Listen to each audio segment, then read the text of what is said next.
Kick the beat!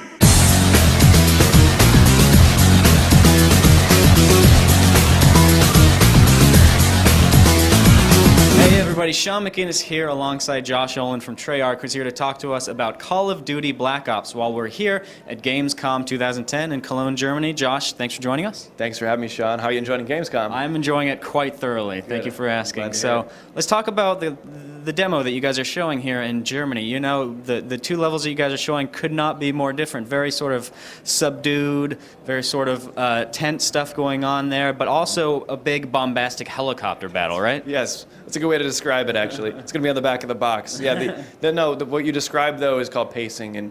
And so it's one thing the game has to have its cinematic intensity that people expect. It's a Call of Duty, after all.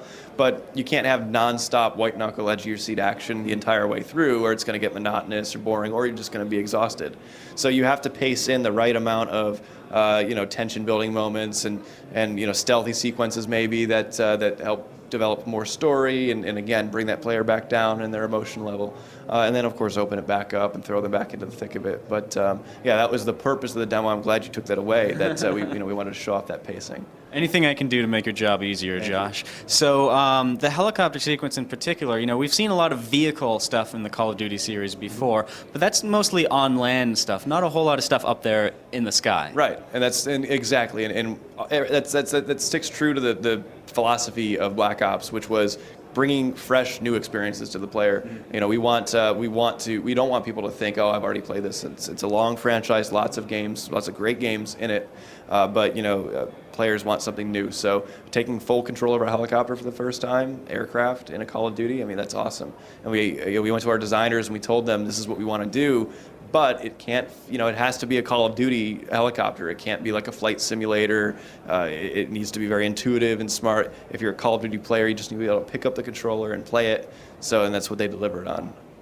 And how about that other level that we played, the one with more sort of stealthy approach? It looks like that's one of the ones where you get a real good feel for that whole deniable ops feel, right? Yeah, and so in Victor Charlie, your goal was to infiltrate this Vietnamese camp, and you're searching for evidence of Soviet involvement in that region. And one of the antagonists in the game is named General Kravchenko, so he's who you're after. So yeah, and those stealth sequences, they really do. They help build that tension, and there's a lot of story elements that are tossed in between. Some levels one of the levels we showed at E3 was WMD, which takes place in Soviet Russia. But similarly, there was some stealth tactics with that crossbow, and again builds the tension. But I mean, if you set off an alarm, if you blow something up, then it's going to be that traditional Call of Duty action that you know and love. So, you guys have showed off the game quite a few times so far. We've seen a few different levels out there, the various events so far. So let's talk about the types of reactions that you're getting to Black Ops. Tell us what you've been hearing from people out there relative to, what you guys were expecting when, at the beginning of development. Yeah, people tend to really like big explosions, and we've shown them a lot of big explosions in trailers. I think the fact that we've been layering in that variety of gameplay, the stealth stuff and the tension sequences like in the tunnel that we showed at E3 and here Victor Charlie. Yeah, I mean those are things that I think people are intrigued about. We don't want to spoil our story, and we're being very careful and selective of what we're showing from the campaign because of that. But it sure does leave more questions than answers, I think, and that's exactly kind of what we were going for. One last question that I've got for you here.